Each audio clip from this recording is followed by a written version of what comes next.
주일 아침에 한 가족이 오랜만에 교회를 찾습니다. 예배가 끝나고 이제 차에 타자마자 아내가 불평을 터뜨리죠. 아, 오늘 성가대 정말 최악이었어. 음정도 박자도 하나도 안 맞고. 남편도 바로 받아요. 그러게 말이야. 목사님 설교는 또 왜 그렇게 길고 지루해. 도대체 무슨 소린지 하나도 모르겠더라. 바로 그때 뒷좌석에 있던 9살 아들이 카시트 너머로 고개를 쏙 내밀면서 해맑게 말하는 거예요. 그래도 엄마 아빠 우리 헌금 1,000원 냈잖아. 1,000원짜리 공연 치고는 꽤 괜찮지 않았어요. 오늘 저희가 함께 깊이 들여다볼 자료들은 바로 이 꼬마의 질문에서 시작하는 것 같습니다. 우리에게 예배란 뭘까요? 이렇게 평가하고 점수 매기는 어떤 관객이나 심사위원의 자리일까요? 아니면 그 이상의 무언가일까요? 이 자료들은 예배가 어떤 의무적인 행위 이전에 한 사람의 인생을 송두리째 뒤흔드는 만남에서 시작된다고 이야기하고 있거든요. 오늘 이 부분을 한번 제대로 파고 들어보죠. 네, 바로 그 만남이 핵심입니다. 보내주신 자료들을 쭉 관통하는 하나의 이야기가 있잖아요. 바로 요한복음에 나오는 사마리아 여인의 이야기입니다. 이 이야기가 우리가 예배라고 부르는 행위의 본질이 뭔지, 또 그 근원이 어디에 있는지를 아주 극적으로 보여주거든요. 단순히 어떤 종교적 배경 지식이 아니라 한 인간의 실존적인 변화를 따라가는 여정이라고 보시면 될 것 같습니다. 좋습니다.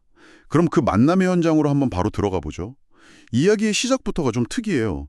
예수가 제자들과 갈릴리로 가는데 굳이 사마리아를 통과하여야 하겠다. 이렇게 선언하는 장면이 나오잖아요. 자료를 보니까 당시 유대인들은 사마리아를 일부러 피해 다녔다면서요. 이게 그냥 지리적인 선택의 문제가 아니었던 거죠. 전혀 아니죠. 이건 거의 의도적인 도발에 가깝습니다. 당시 유대인과 사마리아인 사이의 적대감은 정말 상상을 초월했거든요. 역사적으로는 아시리아 제국 시절부터 혈통과 종교가 섞였다는 이유로 시작된 아주 뿌리 깊은 증오였죠. 유대인들은 사마리아인을 이방인보다 더 더러운 개처럼 취급했습니다. 그래서 지름길인 사마리아를 통과하는 대신에 일부러 요단강을 건너서 멀리 돌아가는 그 고된 길을 택할 정도였어요. 잠깐만요. 그러니까 사마리아를 통과하겠다 이 말 한마디에 당시 사람들은 아, 저 사람이 지금 금기를 깨라고 하는구나 하고 바로 알아차렸겠네요. 정확합니다. 단순한 경로 안내가 아니라 거의 선전포고 같은 느낌이었겠어요? 네, 그 의도를 명확히 하고 들어가는 거죠. 그리고 그가 도착한 곳이 사마리아의 수가라는 동네의 한 우물가였습니다. 시간이 6시쯤이라고 기록되어 있는데 이게 유대식 시간으로는 정오, 그러니까 낮 12시입니다. 중동의 정오는 모든 생물의 활동을 멈추는 가장 뜨겁고 혹독한 시간이잖아요. 맞아요. 그런데 바로 그 시간에 한 여인이 홀로 물을 기르러 나옵니다. 보통은 좀 시원한 아침이나 저녁에 여인들이 3, 4, 5 모여서 물을 깃지 않나요? 이 여인이 굳이 가장 힘든 시간에 그것도 혼자 나왔다는 것 자체가 벌써 그녀가 공동체로부터 소외되어 있다는 강력한 암시처럼 들리네요. 바로 그 지점입니다. 그녀는 사람들의 눈을 피해야만 했던 인물이죠. 그리고 바로 그 여인에게 유대인 남자인 예수가 말을 겁니다. 물을 좀 달라. 이 한마디가 그야말로 폭찬 선언이었습니다. 당시 문화에서 유대인 남성이 공적인 장소에서 그것도 사마리아 여인에게 말을 거는 건 상상할 수 없는 일이었거든요.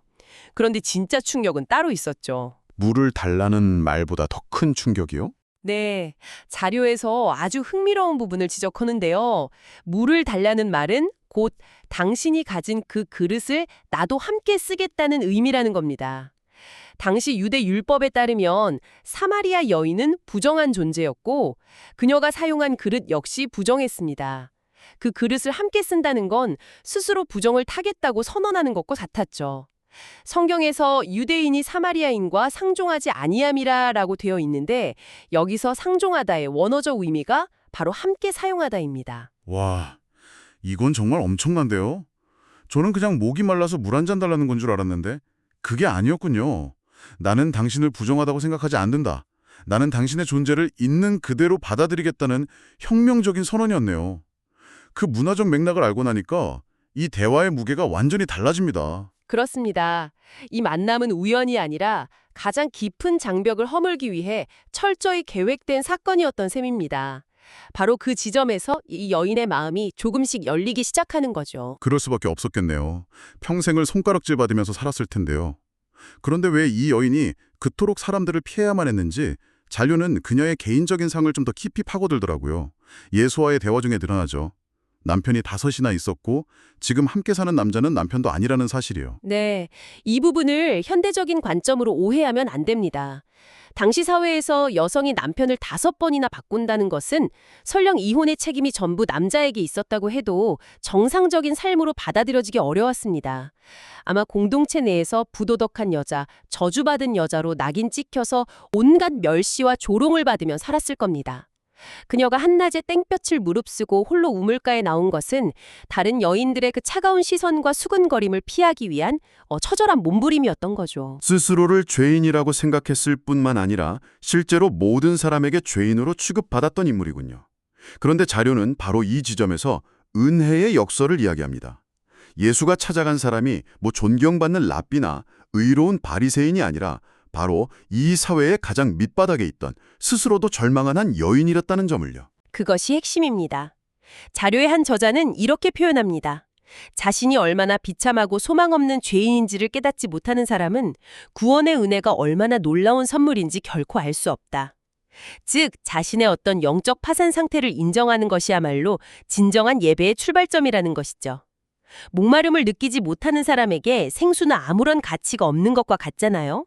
이 여인은 누구보다도 자신의 목마름을 절실히 느끼고 있던 사람이었습니다. 자신의 모든 과거와 그 숨기고 싶었던 비밀까지 꿰뚫어보는 예수를 만난 이 여인의 반응이 그래서 더 흥미롭습니다. 보통 사람 같으면 당황해서 도망치거나 화를 낼 법도 한데 그녀는 갑자기 신학적인 질문을 던지죠. 우리 조상들은 이 그리심산에서 예배했는데 당신들 유대인은 예루살렘에서 예배해야 한다고 하더군요. 도대체 어디서 예배하는 게 맞습니까? 왜 하필 예배의 장소에 대해 물었을까요? 아주 중요한 질문입니다. 그건 당시 사마리아인과 유대인 사이에 가장 첨예한 종교적 갈등의 핵심이었기 때문입니다. 수백 년간 이어진 해묵은 논쟁이죠. 어쩌면 여인은 이 논쟁을 통해서 예수의 정체를 시험해 보려 했거나 혹은 어색한 상황을 모면하려 했을 수도 있습니다.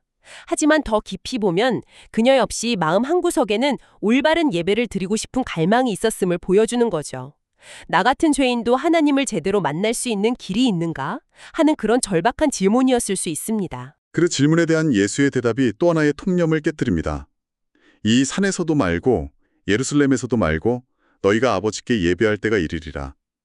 아버지께 참되게 예배하는 자들은 영과 진리로 예배할 때가 오나니. 많은 사람들이 이 구절을 이제 장소는 중요하지 않으니까 아무 데서나 마음으로만 예배드리면 된다는 뜻으로 해석하곤 하잖아요. 네, 맞아요. 그런데 자료에서는 그게 아니라고 분명히 선을 긋더군요. 네, 그건 아주 흔한 오해입니다.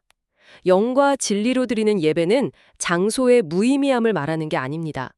오히려 예배의 본질이 장소에서 예배하는 사람으로 이동했음을 선언하는 겁니다. 여기서 진리는 곧 예수 그리스도 자신을 가리킵니다. 즉, 그리스도를 통해 자신의 죄를 용서받고 성령, 즉 영을 통해 거듭난 새로운 존재가 된 사람이 드리는 예배. 그것이 바로 하나님이 찾으시는 참된 예배라는 뜻입니다. 장소가 그리심산이냐 예루살렘이냐는 더 이상 중요하지 않게 되는 거죠. 아, 그런 의미였군요. 그러니까 구원받지 못한 사람이 아무리 예루살렘 성전 한가운데서 제물을 바쳐도 그건 참된 예배가 될 수 없다는 거네요. 그렇죠. 반대로 이 사마리아 여인처럼 죄인이었던 사람이 예수를 만나 변화되었다면 그녀가 우물가에서 드리는 기도조차도 하나님이 받으시는 참된 예배가 될 수 있다는 거고요. 정확합니다. 그리고 이 깨달음을 얻은 여인의 다음 행동이 모든 것을 증명합니다. 그녀는 물동이를 버려두고 동네로 달려가죠. 자신을 그토록 경멸하고 피하던 사람들에게 가서 외칩니다. 내가 행한 모든 일을 내게 말한 사람을 와서 보라. 이는 그리스도가 아니냐. 저는 그 물동이를 버려두고 라는 부분이 계속 마음에 남더라고요. 그 물동이는 그녀의 생존의 필수적인 도구였을 텐데요. 동시에 사람들을 피해 다녀야 하는 자신의 수치스러운 삶을 상징하는 물건이기도 했고요. 그걸 버렸다는 건 어떤 의미였을까요? 그건 과거의 삶과의 완전한 단절을 의미하는 아주 극적인 행동입니다. 지금까지는 육신의 목마름을 해결하기 위해서 수치를 감수하며 물동이를 치고 다녔습니다. 하지만 이제 영원히 목마르지 않는 생수를 주시는 분을 만났으니까 더 이상 과거의 생존 방식에 얽매일 필요가 없어진 거죠. 물동이를 버린다는 것은 나는 더 이상 예전의 방식으로 살지 않겠다. 나는 새로운 정체성을 찾았다는 선언과도 같습니다. 진정한 예배는 이렇게 삶의 근본적인 변화와 용기 있는 증거로 이어질 수밖에 없다는 것을 보여주는 장면입니다. 의무와 수치심에서 기쁨과 사명감으로의 전환이네요. 이 지점에서 자료는 두 가지 현대적인 예시를 들어서 이 변화를 설명하는데 아주 인상적이었습니다. 첫 번째는 한 설교자 자신의 고백이었죠. 네, 그가 고등학생 시절에 이 구원의 은혜를 깊이 체험하고 나니까 이전과는 모든 것이 달라졌다고 합니다. 억지로 끌려가던 주일 예배가 기다려지기 시작하고 누가 시키지 않아도 새벽같이 일어나서 교회 맨 앞자리에 앉고 싶어지더라는 겁니다. 성가대 찬양이 음정이 좀 틀리고 박자가 안 맞아도 그냥 함께 찬양하는 것 자체가 너무 감격스러워서 큰 소리로 따라 부르게 되고 예배 후에 남아서 청소하고 봉사하는 모든 것이 전혀 힘든 일이 아니라 기쁨이 되었다는 간증이었죠. 두 번째 이야기는 더 극적이에요. 한 의대생 이야기인데 매주 시험을 치르는 그 살벌한 경쟁 속에서도 수요일과 금요일 저녁 예배를 한 번도 빠지지 않았다는 겁니다. 주변에서 너 그러다 유급한다, 그 시간에 공부해야지라고 걱정하는데도 말이죠. 그래서 한 교수가 그 학생에 불러서 이유를 물었다고 해요. 그러자 학생의 대답이 걸작이었죠. 교수님, 제가 의대에 와서 공부해보니 알겠습니다. 이건 제 머리로 할 수 있는 공부가 아닙니다. 다들 저보다 훨씬 똑똑한 것 같습니다. 하나님의 지혜와 은혜가 없으면 저는 이 과정을 도저히 통과할 수 없습니다. 와, 보통은 바빠서 예배에 못 간다고 생각하는데 이 학생은 완전히 반대로 생각한 거군요. 이 중요한 과정을 통과해야 하기 때문에 내 힘만으로는 안 되기 때문에 나는 반드시 예배에 가서 하나님의 지혜와 힘을 구해야 한다고요?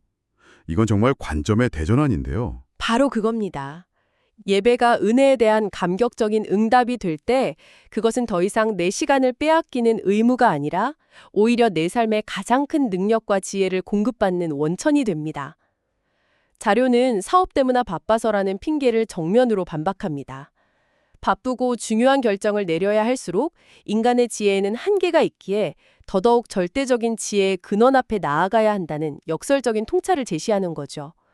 흥미롭게도 그 의대생은 결국 수석으로 졸업했다고 합니다. 결국 오늘 우리가 나눈 이야기들을 종합해보면 처음 그 가족처럼 예배를 평가의 대상으로 삼는 것은 예배의 본질에서 한참 벗어난 태도라는 결론에 이르게 되네요. 맞습니다. 예배는 내가 무엇을 드리고 평가받는 자리가 아니라 나 같은 사람을 위해 모든 것을 내어주신 그분을 만나고 그 은혜에 반응하는 자리라는 거군요. 맞습니다. 자료에 나온 것처럼 영어 단어 월십의 어원이 가치를 뜻하는 worth와 신분, 자격을 뜻하는 ship의 합성어라는 점이 참 의미심장합니다. 내 인생에서 가장 가치 있는 분께 그에 합당한 worthy, 영광과 찬사를 돌리는 행위, 그것이 바로 예배의 본질이라는 거죠. 오늘 대화를 정리하면서 진정한 예배란 무엇인가에 대한 하나의 답을 찾아가는 여정이었습니다. 심사위원회 자리에서 내려와서 한없이 비참했던 나를 일부러 찾아와 만나주신 그 은혜에 대한 감격적인 응답, 그것이 바로 예배의 시작이라는 깨달음을 얻게 되네요. 마지막으로 이 자료들이 우리에게 던지는 또 하나의 생각할 거리를 나누면서 마무리하고 싶습니다.